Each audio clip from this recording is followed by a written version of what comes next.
delaying more than 3 months, Vice President Harris is finally headed to the border today. We're excited about that. She avoided traveling to the border for more than 90 days. In that short amount of time of more than 3 months, there's been more than 500,000 encounters. I know she went to other countries before she'd even go down to the border. The number of migrant children crossing the border is again on the rise. This news comes from the same week when there were reporters of despair and isolation at the migrant facilities. I hope she takes the time to talk to the border agents, to listen to them. When I was down there, and she's going to El Paso, that is the location that I first heard when I talked to the border agents that we had caught people on the terrorist watch list. Not from Central America, but from Yemen. When I came back to the press conference and reported it, we'll all remember Congressman Gallegos said I was a liar. I still haven't got an apology, but I would have thought at least they would have been very concerned about those on the terrorist watch list coming across that border, because that wasn't the last time that happened. But I haven't seen any action taken from there. Also, I hope she spends time talking to the border agents as well, because they will tell the story there is more fentanyl coming across our border today than any time they've been able to witness it. An increase of 300% from May 2020 to May 2021. That doesn't just stay on your border cities. That goes across America. That kills Americans. Comes from China, through Mexico, into America, into the bloodstream, to those, many who end up stop their hearts beating. We need an administration that's going to work to solve these problems. The sad part about all this, there was no bill passed that became law that created this crisis. It was executive orders from the White House. The president put the vice president in charge. She should come back and tell him to reverse those. And most importantly, she should understand how important Title 42 is. Title 42 allows individuals, when they are caught coming across the border illegally, to send them back to their country. If they lift this time of basis of a crisis that we already have, it'll all also come insurmountable for the rest. I hope when she spends the time talking to those border agents, she will learn, because of the unaccompanied migrants that come in, the border agents are off the border in caring for them. In some parts of the border, it's more than 40% of the agents are not able to protect because they're inside doing other work. Another crisis that has continued to grow that I've watched even just down there an hour ago. The border was referred to as the new Ellis Island. Congresswoman Escobar referred to the border as Ellis Island while the vice president and the secretary were there. Is that what the Democrats believe? A crisis they created? Of cartels controlling a border? Of drugs of 300%? Of young children at the age of 3, 2, and 1 with no company of any parent or anybody else around? Ranchers finding them? That's the Ellis Island of today? I think not. After months of ignoring the ongoing crime in American cities, the president finally addressed the violence this week. I thought he would have used that moment to announce tangible actions to restore order, return safety to our communities. You watched just the election of the New York mayor. Maybe we'll find out about who won in a month from now. But what's leading today, I think, should wake up all Democrats. Their idea of defunding the police and now eliminating police is not the message that America wants to hear. They want to hear security and safety. But what are they watching on their televisions after this actions by the Democrats of defunding the police? 2 young children in their own neighborhood in New York, tackled by a man who is running, who's being shot at. Person continues to shoot. Think of what those young children, the PTSD, or what they think within their own neighborhood. But it's not just in that city alone. You turn to the other Democrat-controlled city of Chicago, a young couple going out celebrating a parade. pulled from their car, shot, and murdered on the streets while people watched. This is what defunding of the police does. Let me be very clear from a Republican point of view. We put it in the commitment to America. We will not defund the police. We will add more. We said $1.2 billion for more body cameras, more training, community policing, so those streets will be saved. Those children won't have to experience being tackled by someone being shot at. People wouldn't be pulled from their cars and shot in broad daylight. And last but not least, holding China accountable. As many of you know, we unveiled our 8 pillars. I've watched the Democratic Party here fight to defund the police, open up our borders, but also fight never to hold China accountable. As many of you know, we worked in the last Congress to get a bipartisan China task force. Democrats said yes after 8 months, then declined on the day that we were going to announce it. We went forward with it on our own. More than 2/3 of all the bills recommended were bipartisan. And now that we've watched more than 600,000 Americans die from COVID, we think China should be held accountable. First and foremost, there needs to be transparency. We need to declassify the intelligence so all the world can understand what we know and where it came from. Second, you need to have justice. You got to stop funding gain of function with China. We need to prohibit the NIH from doing any grant when it comes to Iran, China, Russia, or North Korea. We need to overhaul the World Health Organization, including demanding new leadership. Unfortunately, this new administration, when they came in, provided more than $200 million to the World Health Organization, not asking for any changes, just taking hard-earned taxpayer money from America and sending it to an organization that lied to all of us. We need to restrict visa and impose sanctions on China. We need to stop China's special rate at the WTO. We need to work with the international community to push to relocate the 24th Winter Olympics Games. More than 3 million people around the world were killed because of COVID. When China found out about it, what did they do? They stopped domestic flights but kept international flights. I don't think those international flights should be going to China for the Winter Olympics. I don't think the world should reward them. We also need to provide the American people an avenue to directly hold China accountable for their loss. Allow them to be sued in court. Something we have done before. After 9/11, we should hold that same accountability here. We cannot allow China's intentional wrongdoing to go unchecked. Americans deserve a government that looks at the best interest of all Americans. With that, let's open it up for questions. Let's go without saying my name. Yes, sir. Sure.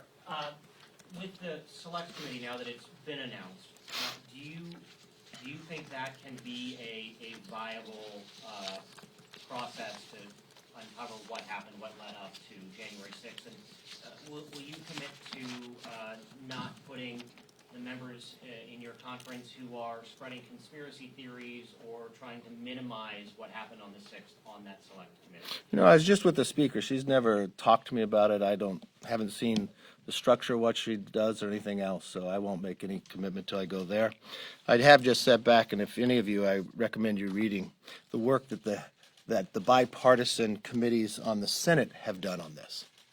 And what's really concerning to me on much of it that you see is the knowledge that people had in the intelligence community, in the Capitol Police, and didn't warn.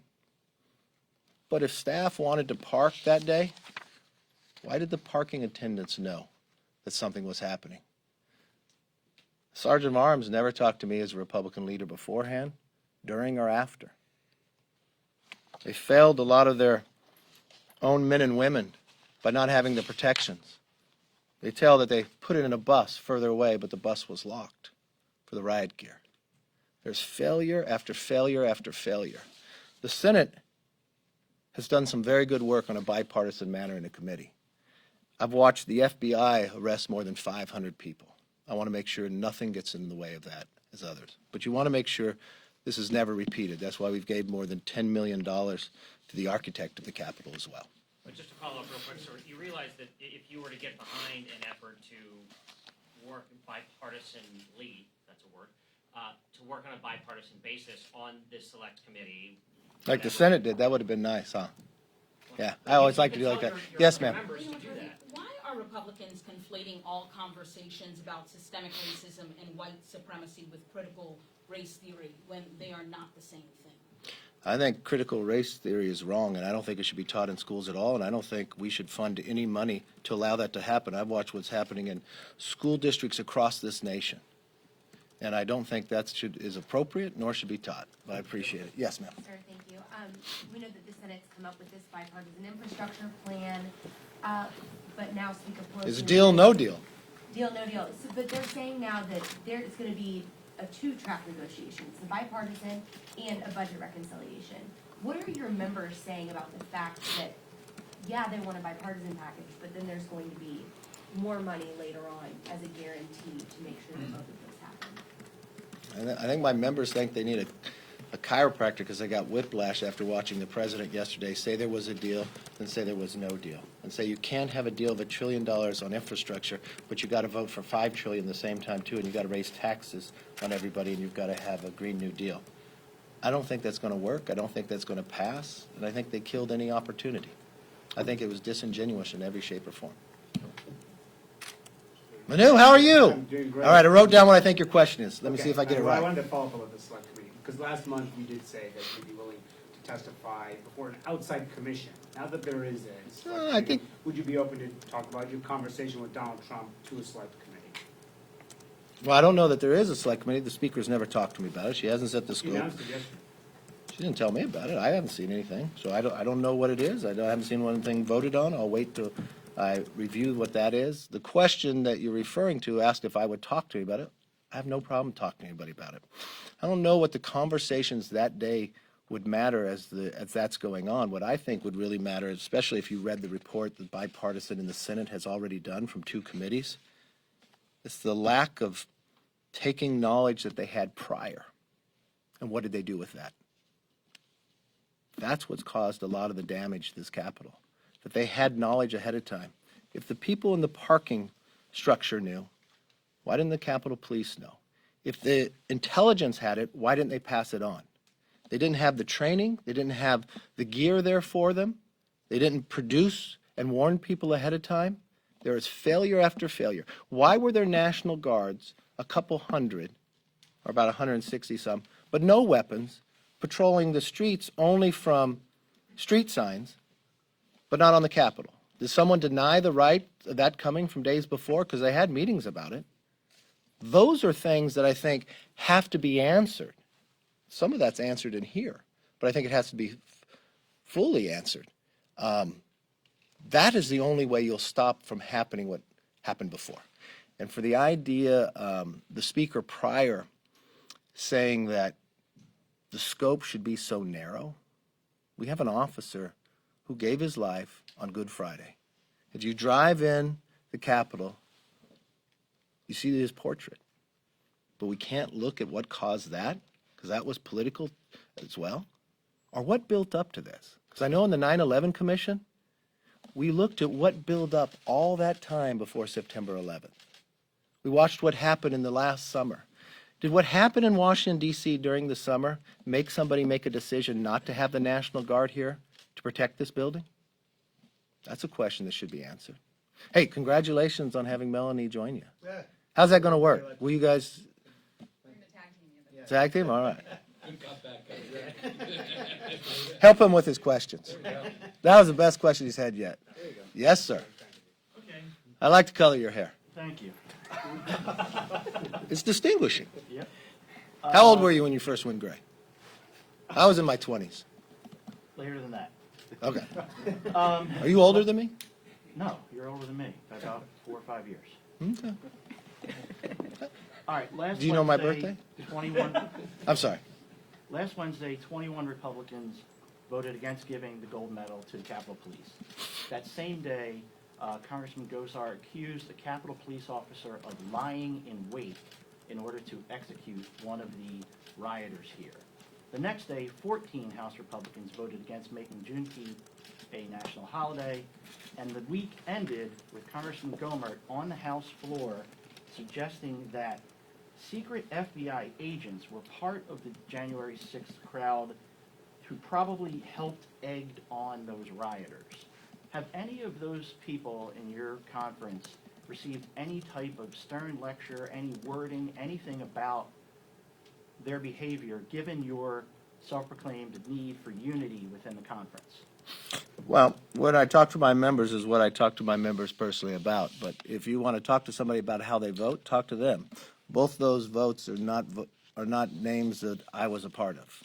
I voted for Juneteenth. I voted for the medal, and from all aspects, it would raise the question too, from a scope of if Speaker Pelosi wants to do a select committee, why wouldn't she look at that officer that got killed and provided a medal to him as well? Isn't his life just as valuable as the others?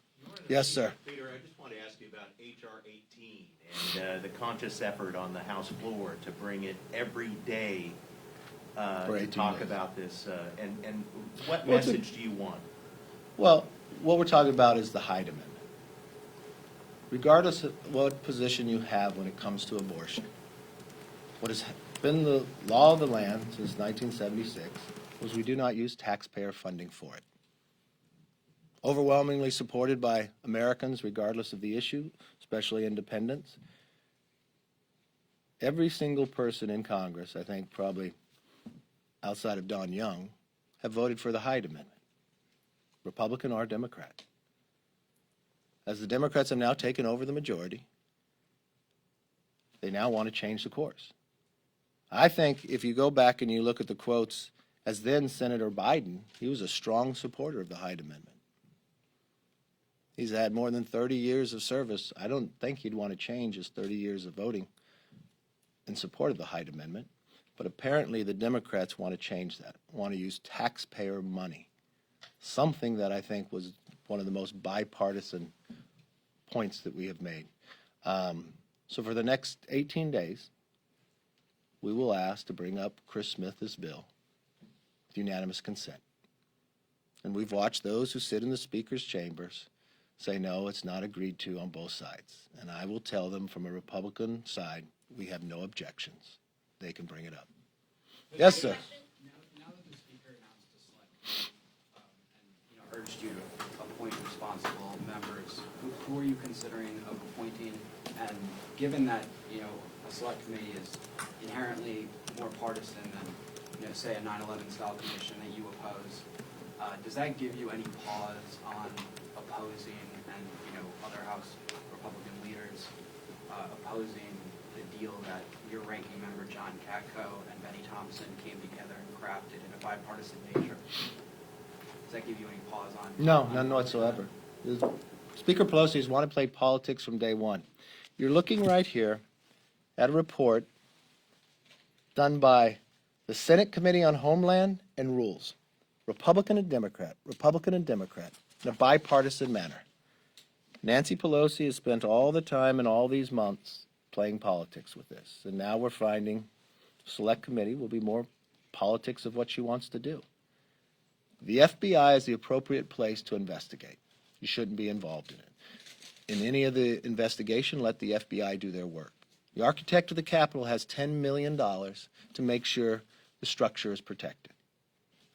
You've got a report here that tells you the failures of what has gone on.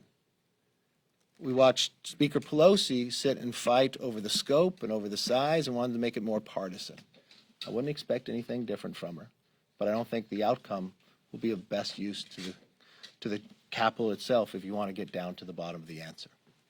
Yes, sir. Quick follow-up. Quick follow-up. The Democratic leader said the resolution to create the select committee is going to come up for a vote next week.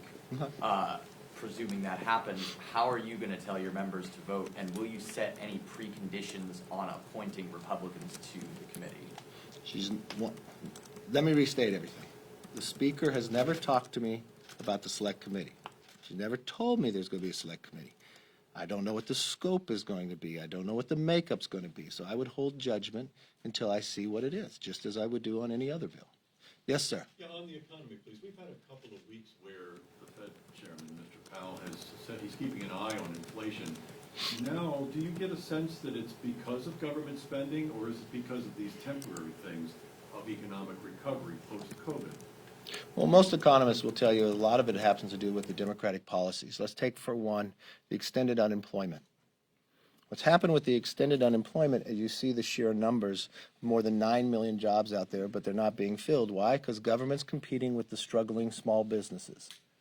So now what has happened is people are paid more to stay home. But you have to pay more for people to go to work. You have to pay more than people who are working today. That causes inflation. So their action caused inflation. Most economists will tell you, too, in a supply-constrained economy of what we are today, the government spending of those $1.9 trillion with less than 9% going to COVID enhances inflation. And what does inflation do? Inflation raises the cost of everything. The coffee you bought today cost you more. When you filled your car up, your gas cost you much more. You'll continue to go to the store, fruits, vegetables, milk, whatever you buy, it will cost you more. If you're building a house, you'll see lumber like you've never seen. This continues to put the spiral where we have not seen inflation in a number of decades. Makes you feel a little like 1979. Well, I'm hopeful that these policies don't continue. And in an earlier question, you were talking about infrastructure. Any economist will tell you adding $5 trillion into this economy not only will break it, it'll cause greater inflation that causes the greatest tax increase on really those that are least deserving. Those that have the least amount of money will be charged the most. And then what we'll find as well, as no one's asked me about, when's the debt ceiling coming up? Well, the debt ceiling's coming up much faster because all the Democrats voted for that $1.9 trillion bill that had less than 9% going to COVID. So yeah, that's a much higher debt, faster. And the two greatest threats to this nation is China and our debt.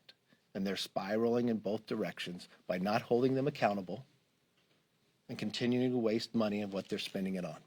Yes, sir. What do you think of the policy? Punch bowl. Okay.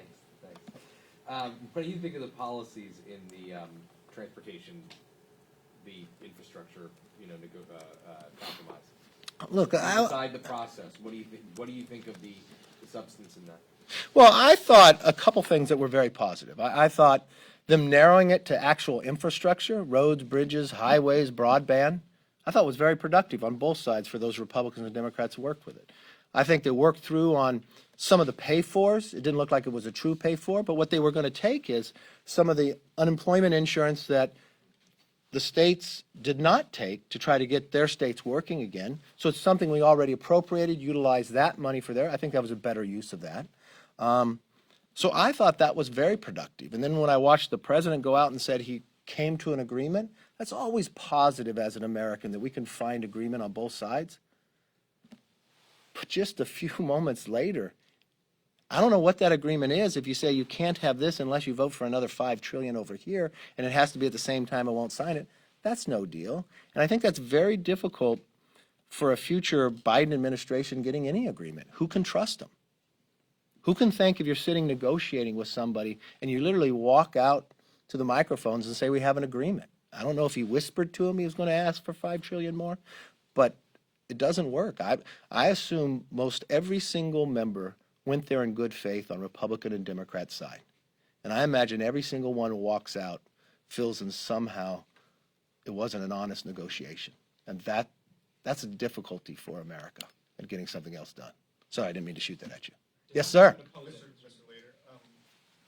there were reports this morning that you were planning to meet with Officer Fanone. Yes. Who was injured on January 6th. Yes. Did that meeting occur already? No, I'm going to meet with him today. Okay, what's going to be, can you give us a preview of what that meeting's going to be? We'll sit down and meet. I think he's going to bring a couple other people with him. Secondly, will you be joining President Trump on the border next week? No, we're in session. Yes. Just to follow up, does that mean that even if you like the bipartisan infrastructure package, you would vote against it because you don't like the reconciliation? I haven't seen the full bill, so I would wait. He asked me, are there positive things about it? So I laid out the positive things about it. I mean, if you're asking me to vote for $1 trillion bill and give you a position right now that I've never read, I couldn't give you an answer. That'd be wrong for my constituents to say I'm going to vote for something I haven't read yet. But I guess you view them as separate votes is what I'm asking. Or do you view them? No, I viewed them as separate votes when the president first came out and said he has an agreement on an infrastructure bill. But no, when they went to clarify and the Speaker and Schumer said, no, you cannot vote on that until we have all the taxes and the Green New Deal and they have to go together. And then the president says he has to sign them together. It's one big deal. So it's not separated. I don't see any Republicans supporting that structure. I actually think the Speaker's trying to kill it. Yes, Bill. On the debt ceiling, what do Republicans need to see in exchange for agreeing to raise the debt ceiling? And if it's not done through reconciliation, where Democrats do need Republican support, I mean, how big of a fight is this going to be? And are Republicans willing to? Well, vote we against it? cannot continue to spend the way it's happening today, and I think we'd have to see real reform. And where are some real structural reforms that we're working to balance our budget and pay off the debt? I think that's what people would like to see. I mean, if you're continuing to spend trillions of dollars and waste it, call it a COVID bill, but less than 9%. First bring us a infrastructure bill, and again, it's less than 10% on real infrastructure. That's a problem. Are Republicans willing to vote against raising the debt ceiling and risking? Republicans will easily be willing to vote against waste, fraud, and abuse. And what I've seen in this new majority is a lot of that. I hope you all have a great weekend. Congratulations on the new job. What Take care, question did you Manu. write down for Manu? Huh? What question did you write down for Manu?